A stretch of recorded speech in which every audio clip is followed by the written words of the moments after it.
What's going on, guys? Burgh Brothers Media here, back with another video. I know we took a week off, but we're getting back to things this week, and we got a good one for you this time around. Right, guys, today we're going to be showing you how to create motion titles in After Effects. I know we've already showed you guys how to track text in After Effects, and we wanted to continue on by showing you how we create our motion titles.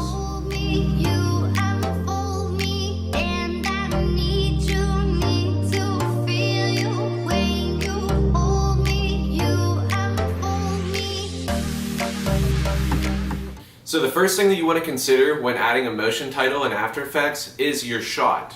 Now you want to have a shot that's somewhat long enough for the title to play itself out at least. We usually like to go with a drone shot or some sort of walking up to the property shot, whether that be walking up the driveway or down the road. Right now we're working on a video of a lake house property, so it has this long driveway and we want to add a motion title as we're walking up the driveway. So now that we got our shot picked out, we're going to open up After Effects and try and pick out the right title. Alright, so before we even get into After Effects, the first thing I want to show you guys is where we get our titles from. Yeah, that's right, guys, so we're not really trying to hide anything here. We do use some of our titles from stock sites. This site in particular is Rocket Stock. It's owned by Shutterstock.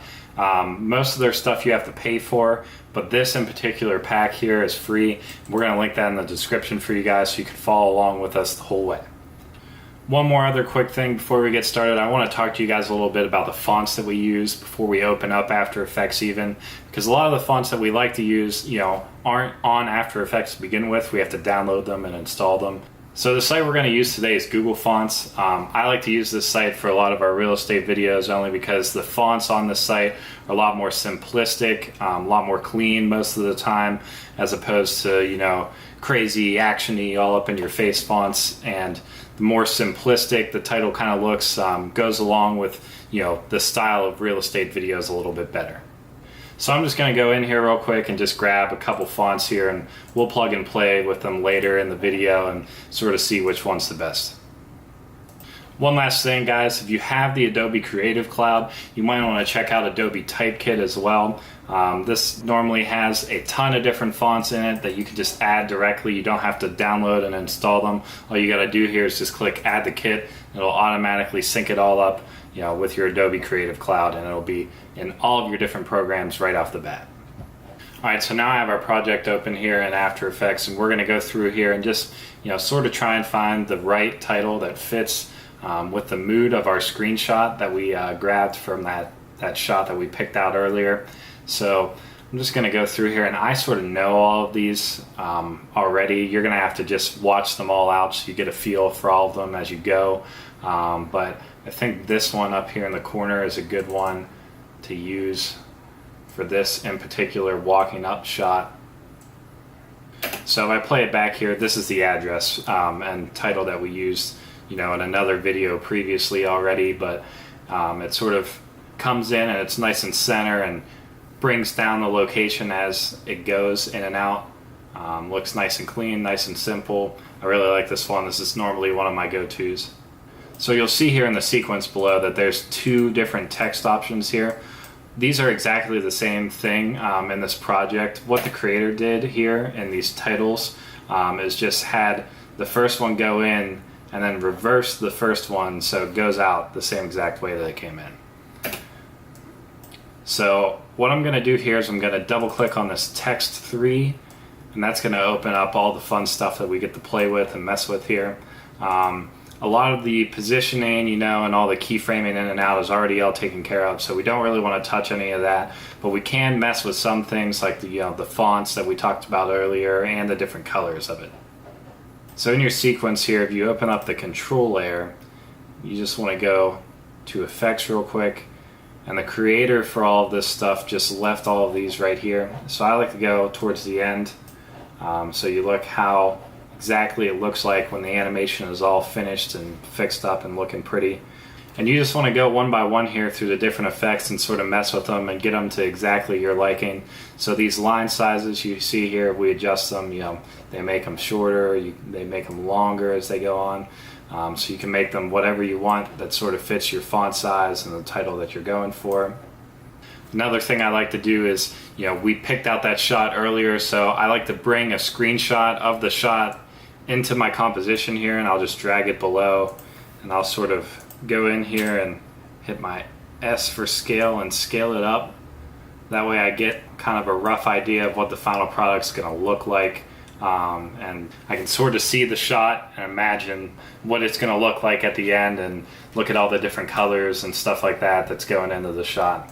So I'm gonna go back up to my effects here in the control layer, and I'm just gonna go back into the stroke color. I already like the line sizes where they are. And I'm just gonna kind of pick a color that sort of goes with it. So for this in particular shot, the house is sort of surrounded by a lot of foresty sort of elements to it, but the main font isn't gonna be in the forest. It's just gonna, show up mostly over top of the house here, some with maybe a limb or two in the way. So I'm gonna pick a color for these lines that sort of matches the trees a little bit, and it's sort of an army green, almost got a little bit of brown and gray mixed into it, enough that makes it stick out from the trees, but also helps blend in with the scene. So I think that's a good color. I'm going to go ahead and click OK here and set that to exactly how it is, and I'm just going to play it back here one more time, and you'll see it's got to render as it goes here, so it's going to be a little slow, but I think that's kind of cool. We don't really use a green like that in a lot of our videos, so it might be something different for us to, help stand out a lot. So we could go in here and change all of our text colors, but I actually like the white that we already had on this. I'm just gonna, show you here. You can individually select these different ones. So if you want your top one to be a little different color than, your bottom one, you can. But honestly, I like the white. It sort of contrasts with the darkness and the shadows of the trees pretty well. So I'm just gonna leave it how it is. So the last thing we want to do here is maybe change around the fonts. We picked out some earlier, so I'm just gonna go here, and you just want to click on the big text layer here. Go over to your panel here on the right side. If you don't see that panel, make sure you go up the window and go into character and click on that. You can also pull it up by bringing up Control+6 on your keyboard. That'll bring it up, and we're just going to go through here and sort of go through the fonts that I already have. Something like that is pretty similar to that original, but I kind of like it. I kind of like the original as it was, so I'm going to go in here now and just type the address in. So this is 470 Lake Shore Road. And you can pick a different font here for the bottom, but I normally like to just go with the same font for the top and the bottom. So now I'm going to go in here and I'm just going to highlight all of the text here on this line. I'm just going to bring the font size up a little bit, make it a little bit bigger, so it sort of matches, the top and the bottom there. And same with this one. I'm going to go up just a little bit. I want to make them pretty close. All right, so I'm just going to play this back real quick. Looks pretty good to me. We'll have to see how it looks on the final product, of course, and Connor and I will take a look at that in a sec together to make sure we both agree on everything. And real quick, I'm just going to show you guys how to export it, because it's a little different than exporting your normal title. Right, so what we're going to do here is I'm going to make sure I delete that screenshot that we got earlier, so it's just back to a normal black background. And this isn't actually a black background, it's a transparent background. We want to make sure it exports as a transparent background as well. So what I'm going to do here is I'm going to go up to File, I'm going to go to Export, I'm going to go to Add to Render Queue. Your render queue will pop up here at the bottom. We're going to go to Output Module here. We're going to go to Channels. We're going to go to RGB plus Alpha, and we're going to go to QuickTime as well. That Alpha channel basically just takes the black background and sort of replaces it with a transparent background on the final product. So we'll go ahead and click OK here. Go ahead and render.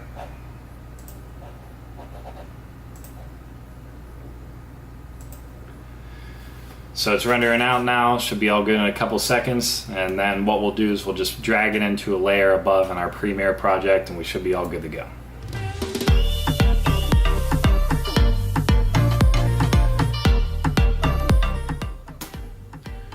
That's it, looks pretty good to me.